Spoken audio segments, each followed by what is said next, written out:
Attaque à Bukavu, axe Kamanyola attaqué par une double attaque aérienne et aussi terrestre des forces armées de la République démocratique du Congo. Plusieurs morts, plusieurs blessés du côté armée rwandaise. Laurence Kanyuku vient d'accuser le gouvernement de la République démocratique du Congo d'avoir violé le cessez-le-feu. Qu'est-ce qui se passe au juste du côté? Il y a Kamanyola Bukavu où l'armée est en train de foncer déjà sur la ville de Bukavu. Pendant ce temps, mesdames et messieurs, Match et Balouki, l'Union européenne vient de se prononcer et ainsi met fin à la collaboration militaire, accord militaire, partenariat militaire entre l'Union européenne et le Rwanda vient d'être annulé. Le partenariat sur les minerais stratégiques également vient d'être annulé. C'est ce qui ressort de la grande réunion au sommet de tous les ministres d'affaires étrangères. Yamamboka Oyezali Kosala, l'Union européenne et Boyebiete, la ministre Oyo Affaires étrangères ya Belgique, Alakaki Kagame Keye, Aosuki Sakagame, Tinasuka, Corneille Nanga Seré, en débandade de fuite totale, na yebisibino que Nanga na minito yo bloqué na niveau ya Rwanda, parce que Kagame a moni que Nanga a commis ko jouer le rôle ya République démocratique du Congo, Oyo Ezali Kosina Bosenga, ya Kosala dialogue entre Congolais, alors que Bango Bazali na objectif na Bango Bazali ko poursuivre. Voilà le 3 points Oyo na yelibino na lumbangu lelo yango na slobi na bino bo s'abonner biloko somo ezali koya ba image ya somo biloko yo taliboye a deux fois o tala yango te tokochela bino yango bo mona double attaque na bengi yango double attaque aérienne na attaque terrestre. Kamanyola a déjà récupéré. On fonce maintenant sur Bukavu. Mais pour Naomo Nanyoso wana na lobi bo s'abonner massivement, bo aimer vidéo, bo liker la vidéo, surtout n'oubliez pas commentaire, soutien total aux forces armées de la République démocratique du Congo. Soutien total na Oyo Tozali Kobenga le commandant suprême. Je ne négocierai jamais avec les panthères. Sortie médiatique ya Zoba le dernier bourrique d'entre les Congolais Joseph Kabila. Or que ba Congolais balobaka et surtout monde mobimba balobaka. Avant Oloba, il faut s'assurer que maloba nayo et kozala important que le silence nayo. Mais tu faut comprendre que le dernier bourrique Zoba ya Joseph Kabila, sortie médiatique naye ezali moins important que le kana silence oyo ya zalaki nango. Nous sommes à gauche, à droite, mais la nouvelle vient de tomber. Ezali Bongo double attaque les forces armées de la République démocratique du Congo à quelques kilomètres de la ville de Bukavu, parce que Kamanyola déjà de Tosi Toleki Yango, Yakutumba et le général Mounene foncent maintenant vers la ville de Bukavu. Nalobi Nabino, Match et Balouki, l'Union européenne est bloquée Kagame. L'Union européenne est bloquée Kagame. Communicateur de la République, vous dites vrai, IO. L'Union européenne vient de bloquer Kagame. Macron a poliné mwana muke. Macron a bimineti mwana lichombe mwana mokoboye na katikati ya Union européenne. Le ministre d'affaires étrangères ya France a commis boye na sala kuti ministre d'affaires étrangères ya Angleterre. Monsieur David Lamy. Ici la partie travailliste. Oyo Tshisekedi autaki koyamba na Kinshasa kala mingi te. Atali boye ya beti peza ministre ya Emmanuel Macron double patte. La Belgique a lakaki déjà Rwanda. Yebisaki yo Rwanda, c'est fini avec l'Union européenne. Boyebi que capitale ya Union européenne ezalinde na Bruxelles. Bonne nouvelle, chers Congolais, bonne nouvelle. Nalobaki na bino bato babandaki ko critiquer diplomatie ya Tshisekedi. Est-ce que boali komona musala diplomatie ya Tshisekedi bandi ko kofuta? Est-ce que vous comprenez les victoires que nous sommes en train d'encourager? Les lots qui l'Union européenne a kati. Corps militaire na Rwanda, ça veut dire quoi? Nazo expliquer bino, mais avant tout cela, la bonne nouvelle est dans le Bukavu. Les lots ont des bonnes nouvelles. Le point de Kizengyo ya Kabila, na kosuki sanangona suka. Permettez-moi le terme, parce que Kabila mérite d'être arrêté, parce qu'il a violé la loi sur le statut des anciens présidents. Donc, il y a un dispositif ni Kabila a violé. Parce que Biso Awa, Bofinga Kabiso, non. Biso Tozala Kande Bokebi, Tolingi Mboka, toi Mayele, toi qui décrypter l'actualité sécuritaire politico, Yambo Kanabiso. Yango na bandina nous na likambwe kota la Bukavu. Wana na lobby que vous êtes déjà sûr à 100% que vous abonnez, vous aimez vidéo. Et puis vous allez apporter soutien total aux forces armées de la République démocratique du Congo. Double attaque. L'armée fonce. L'armée se retrouve à quelques kilomètres de Bukavu. C'est vrai, oui, Kamanyola est déjà récupéré. Wana côté Rwanda, l'issance est kobeta l'issoussouté. Ravitaillement babandaki kozwa et kozwa ma l'issoussouté. Les États-Unis annulent partenariat militaire. Le financement OT Rwanda azali ko lutter contre le terrorisme à niveau ya Mozambique bakatiam. Otopesa Kagame 25 millions chaque année bakatiam. Wana nanu tobandi na États-Unis. Moyen bazwa ravitaillement ezali lisusuté. La France vient d'être tournée à Mourik. Emmanuel Macron a commis ko critiquer na ba chaîne nyonso. Le lobo moni image à Lokuta, bazui ba civil, balaki si bango teni, il y a 1000 policiers, balobi ke no botala ba policier Tshisekedi, ba se rendre batindi bango na Goma, ba kende korsala lavage ya moral. Na zo bisabino Lokuta ya monene. Ba Rwandais ba inondé ba réseaux sociaux lelo na ba information à Lokuta. Ba Rwandais ba inondé partout. Qu'est-ce qu'ils sont en train de dire? Ils sont en train de vous prouver à vous les Congolais que biso musala na biso eza komila masanga, musala na biso c'est d'être dans les réseaux sociaux que pour des bêtises, ya otala kabasi mitakala, mais bango bazali ko jouer avec la psychologie des Congolais. Je vous avais dit ici, analyse établie. Ba Rwandais ba bandaki kozwa ba Bukavu na réseaux sociaux. Bah non, c'est binokaga, ben déjà na Bukavu. Lorsque ça va créer la panique, on sait armée est cédée. Et bango ba yabazu Bukavu sans combat. Les loyaux, la double attaque lancée. L'armée burundaise vient d'appuyer les forces. Donc, banda histoire et bandi. Banda guerre et banda.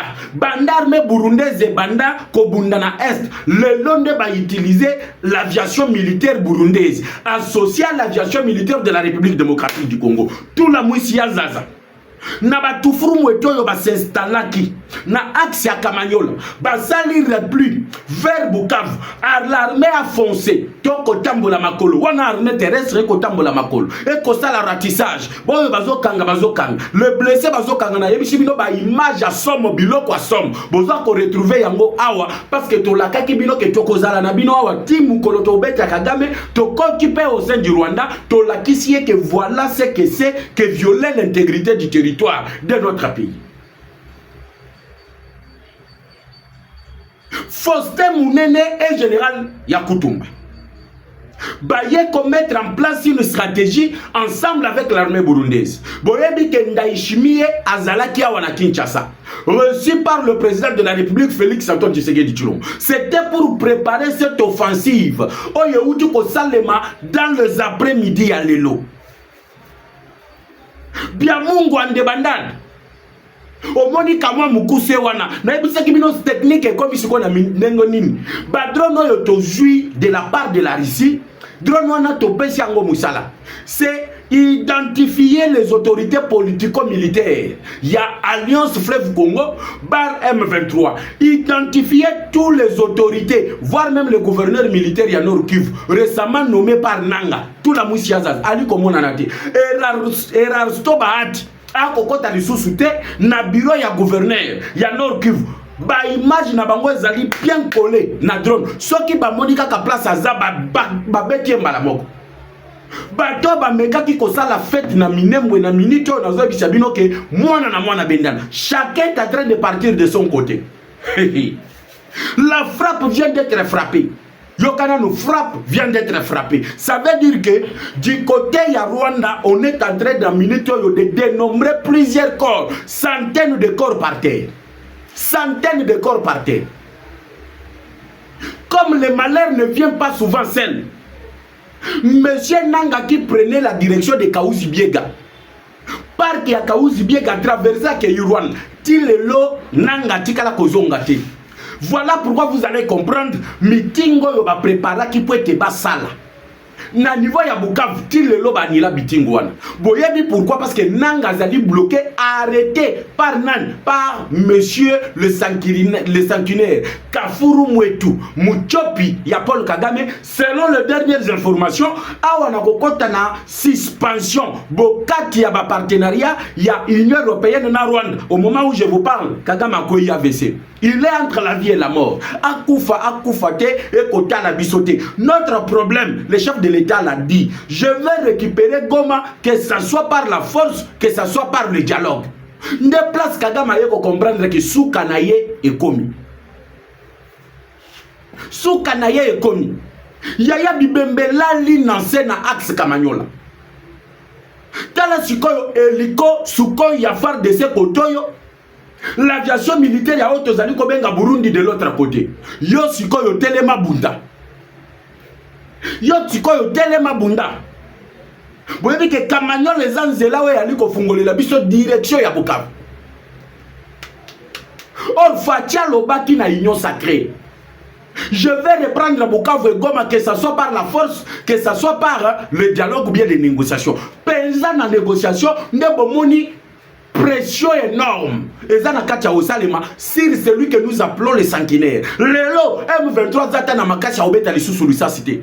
Dans le coin stratégique na niveau ya Goma, aucun militaire rwandais n'est visible. Na minute il paraîtrait que bakomi kokende avec lesquels la quai entre leurs pattes, comme ils se retiraient petit à petit. Plusieurs ont pris la direction de la borne 13. Ça, ce sont les informations qui nous viennent de Goma. Plusieurs ont pris la direction de la borne 13. Borne 13 et Zali, borne et Ali, qu'on séparait, entre Gisenyi, la ville de Gisenyi, et la ville de Goma. Et Sengoto et Sengoté. On va gagner cette guerre. Ezalana bitumba, ezalana négociation. Yangona nutozola kisabango. Pante Nabino Joseph Kabila uti koloba. Tango boni ba joueur, entraîneur a sali équipe à coacher bango ba sali entraînement ba côté sur terrain. Na terrain babundi ba kokite soki omoni coach a longoli veste alati kilote yeba ke match wana ezali makasi donc bazana kacha kopola sur terrain. Ndebo moni Joseph Kabila alati Varese. Objectif ezali nini? Qu'on fait accepter que M23 est allié armée rwandaise. Pourquoi Kabila fait sortie médiatique wana? Nazo bisabino déjà entre parenthèses parce que zoba ya Kabila, je vais vous dire, bon mona ki azali zoba kizengi ya ba congolais msusu ba yebisinga ko benga ye congolais te po atikala ko zala congolais te. Et cette fois-ci nous allons retracer l'histoire de ce pays. Bo aimez vidéo na lobby, aimez la vidéo bo zala yebele, bo tonda wana yebele, biloko asomo ezolanda. Biloko asomo. Ba Rwanda baza moyen ya ko séparer bango na mabele zate. Na mabele, na ba Rwanda ba balusi bango. Mais je vais revenir. Pour botala comment est-ce que musala mapinga na biso uti ko sala. Lelo lundi. Comme le malheur ne vient pas seul, Kagame yoki directement kuna Union européenne et kati penza ravitaillement.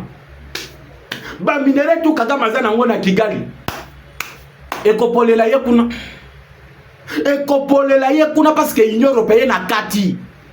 Union européenne a kati. Lelo ezala kistikoyo ba ministre affaires étrangères boya tobetana no masolo Rwanda oyo. Français wana yena munoko nobo moni Rwanda nenga azali wana azali ko lutter contre le terrorisme à Mozambique tokoki ko sanctionner yetu sur le plan militaire ba yebiche monsieur kanga munoko le Rwanda nenga azali wana azali un pays criminel, un pays qui ne respecte pas charte des Nations Unies. Muto ko respecter charte des Nations Unies te bisope mo eto respecter ye ezalité. Première décision makambo e kotala manduki to bandaki ko pesa ye Abu Pia. Wana Kagame zozwa rapport. Ya ke coordonnateur na ya oyo batika na Kamanyola, qui est lieutenant-colonel de l'armée rwandaise, venait d'être envoyé en enfer. En gros et en détail, comment ça? En détail, Ezaïe Mokonan, lieutenant-colonel, qui coordonnait les opérations sur l'axe Bukavu-Kamanyola, tué. Wana totindike na Nuyomo Kokende. Toye Kokindika Sikoyo, en gros, ça veut dire quoi? 360 quelques personnes. Corps na bango ezali ko jigile par terre. Musala mapinga, musala ba Burundais, musala ya ba wazalendo. Ba wazalendo na ebisi bino technique oyo baza nango. Ba bakisi ya kutumba aye sur 3 niveau général Yakutum aye na niveau liboso nanu ezali matuza manduki kobeta munduki formation accélérée ya ba jeune oyo baye na lombango. Ce qui s'est passé à Goma, bomoni comment ba oyo bazali ko se retirer, ba mususu bazozwa bana bande kona biso ba jeune. Soki obimi libanda trop tard omeli mwa masanga na yo bakangi yo babeti yo babomi yo. Or, la réalité c'est quoi? Ils sont en train ya ko intimider le peuple gomatracien. La population crie au secours. L'armée vient de répondre au secours. Le loti pourquoi? Lorsque Bukavu tombera, nous prendrons la direction de Kavumu. Lorsque nous allons récupérer l'aéroport de Kavumu, nous prendrons la direction de Katana. Katana, Kabamba, Tokiti, Tokomi na Uvira, Tozuisaki. Et on va foncer maintenant où? Vers la ville de Goma. C'est là que vous allez comprendre que la répression tout bazali kosalawana, c'est pour intimider ces jeunes qui se sont dit que bango bakokende ko servir les intérêts ya Rwandais. Regardez le sort de Nanga aujourd'hui. Bomi tunate basala ki awa plein na Bukavu. Bayebisi bande kwa Bukavu. Ceux qui ont na meeting te boye na boye okote kate okozwa jeto po na boyete okozwa sala boyebo na boyete lelo nazo yebisa bino tous ces gens là baye boye bazela nanga depuis akenda nanga za wapi direction introuvée. Voilà le salaire ya muto ali ko trahir mboka yango na lobaki dimension même ya kindoki parce que ya kutumba yazo ko utiliser à part dimension ya formation azo utiliser pe dimension ya kindoki. Lui-même en parle, à sali vidéo, na banganga tout. Et ba maïma ya za ko diriger za ba maïma ya e ba wazalendo pamba te bazo benga bango le wazalendo bar maïma e ba maïma iboyebi ke place oyo kisi fandi na bato bazali na ba groupe armé. Troisième étape ya kisi yango moni même bango moko lorsque le maïma il vient bazali komona bango te basutu kaka boye ba coup de balle bandi na katikati na bango. Lorsqu'il tombe en panique, on commence à le maîtriser dans un système de ratissage. On commence à le maîtriser dans un système de ratissage. Que de bonnes nouvelles la journée d'aujourd'hui. Écoutez, maintenant je vais partir sur Malembe parce que pour comprendre la situation ya mboka lelo lendi et bandeli ya poso ezali lo lengeni na lobi bien soto s'abonner te okorate makam chaîne na bino ezaka kamoko bo s'abonner ebele bo aimer vidéo ebele bo soutenir bo protéger émission nde nyonso nali ko senga na bino peuple congolais mingi toi porter soutien na bambila na biso boyo ki makambu facha lobi non facha lobi salaire à soda ba doubler yango. À part ça le militaire au front $500 ba militaire to ba lobi te batinda biso kaka na guerre to kendo sila na kaka na Rwanda na minute oyo komi opesi mbombo boy ba militaire ba lobi pesa biso $500 biso tu na zamba biso nyonso na zamba salaire à militaire ba doubler yango tout la mousse.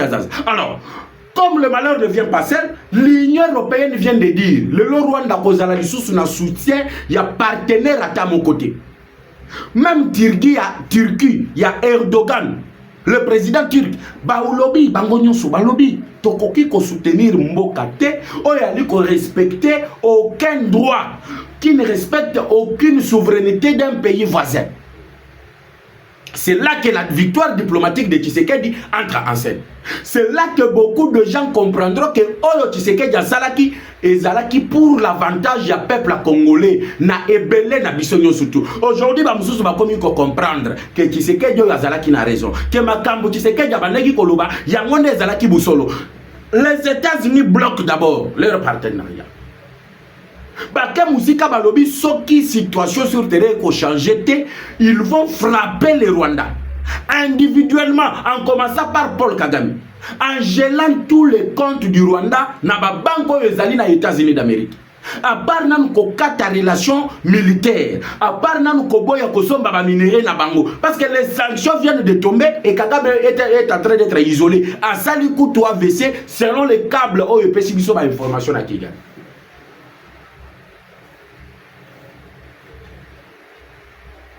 Qu'est-ce qui se passe? L'Union européenne a boité les pas, il y a autres alliés comme les États-Unis d'Amérique.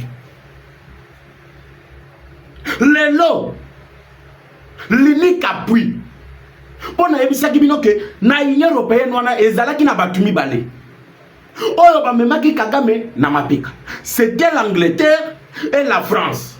Mais, bon, il y a au moins le ministre d'Affaires étrangères. Il y a autres alliés comme la Grande-Bretagne, David Lamy, à Yakila ou à la République démocratique du Congo. À Koutanina Tata Mokonzi Yekolo, a réaffirmé la position de l'Angleterre. Il y a qu'à sanctionner comme il faut le Rwanda. Avant Adzonga, Europe pour que ne kokota na réunion ou yekoti lelo, il est allé au Rwanda mettre en garde Paul Kagame. Wana zo mettre en garde Paul Kagame, monsieur Nanga, n'antichambre, ya Kagame, bakangi ye kuna aza koyoka masolo nyonso. Kozonga David Lamy, na sommet oyo ezalaki lelo. C'est là que on vient de donner un coup fatal na monsieur Kagame. Le seul appui qui pouvait aider le Rwanda à continuer à faire ses bêtises. Plus question de collaborer avec l'Union européenne. Yo Rwanda on collaborer sous soutien à l'Union européenne. C'est fini. Quoi jik? Dengue baloba baloba. Les lotos ont yebisa Kagame Chimbubui. Viens encore te faire voir Yozana Manduki sophistiqué. Même Bintou Keita Lobino, Rwanda Zalina Bamanduki sophistiqué. Dengue Zaliwana, même la MONUSCO ne peut pas les combattre. Les lots Nazoye Sabino, ba arme wana sophistiqué. Kimbubui. Okozolango du soir. Union européenne à 4. Ndekoya solo, oui. Est-ce que Katika Makambwe Kotala Manduki te, aye kobakisa lisusu alobi minere ya Rwanda, Lambalia, Tokosomba Yangote. Siko Rwanda tokotala à côté que la nani lisusu ba minéré. Que de bonnes nouvelles peuple congolais. Comment ne pas être dans la joie? Comment ne pas célébrer ceci? Lambalia minéré na yo tokosomba ngo lisusu eza minéré disa. Minéré ko uta na République démocratique du Congo. Nazi kuna le Japon met en garde tous ces pays parce que boyebi que Japon zalina bato bazali ko sala le G8. Donc, c'est la réaction du Canada. Parce que le Canada aussi doit se prononcer. Et les sanctions commencent à tomber de partout. Et Kagame se voit isolé. Yango Toyoki qui a sali AVC. Voilà, mesdames et messieurs, ce que j'avais à vous présenter. Na Pokwa Lelo, la journée est tellement rose, la journée où vous allez rendre tout le peuple congolais dans la joie. Abonnez-vous, continuez de liker l'émission. On se retrouve avec vous tout à l'heure là pour un nouveau numéro de décryptage de l'actualité politique. Ciao.